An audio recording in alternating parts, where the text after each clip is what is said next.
Pemirsa, 3 RW di Kelurahan Kebon Melati, Tanah Abang, Jakarta Pusat berstatus zona merah akan menerapkan pembatasan sosial berskala lokal atau PSBL secara bertahap. Sejumlah persiapan mulai dilakukan menjelang penerapan PSBL di pemukiman padat penduduk ini. Dan berikut laporan Lineke Utsiki serta juru kamera Herdiansyah dan juga Firmansyah dari Tanah Abang, Jakarta Pusat.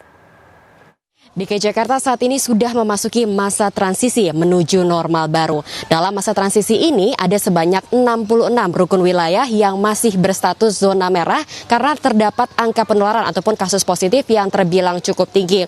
Salah satunya adalah di tempat saya berdiri saat ini, yakni di perbatasan antara RW 012 dan juga RW 014 Kebon Melati Tanah Abang yang masih berstatus zona merah, dan juga ini akan segera diterapkan pembatasan sosial berskala lokal atau yang lebih kita kenal PSBL.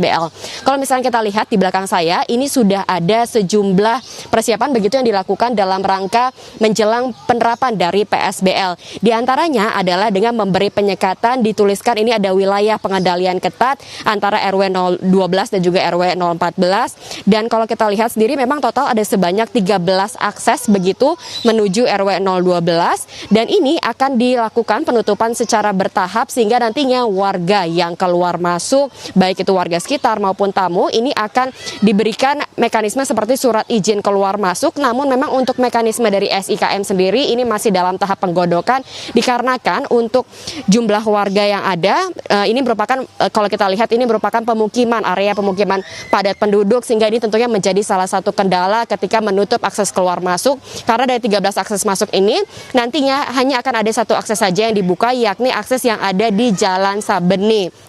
Kemudian persiapan PSBL lainnya diantaranya juga tadi pagi sudah dilakukan penyemprotan disinfektan. Ini dilakukan secara bertahap 3 kali dalam seminggu dilakukan oleh PMI. Tidak hanya itu saja, tadi kami juga sudah berbincang dengan Ketua RW yakni Pak Agus Iskandar yang menyebutkan untuk angka kasus positif di RW 012 ini total ada sebanyak 22 ODP dan PDP. Kemudian pada saat dilakukan tes begitu terdapat angka 16 yang menunjukkan ini positif COVID, 2 diantaranya meninggal dunia, dan 5 diantaranya ini masih menjalani perawatan, sementara 9 lainnya ini sudah sembuh. Penerapan protokol kesehatan seperti penggunaan masker pun juga sudah dilakukan, namun memang yang perlu diperhatikan adalah bagaimana terus mendorong kedisiplinan warga sekitar yang ada di status zona merah. Dari Jakarta, Lineke Utsiki, Herdiansyah, Firmansyah, iNews melaporkan.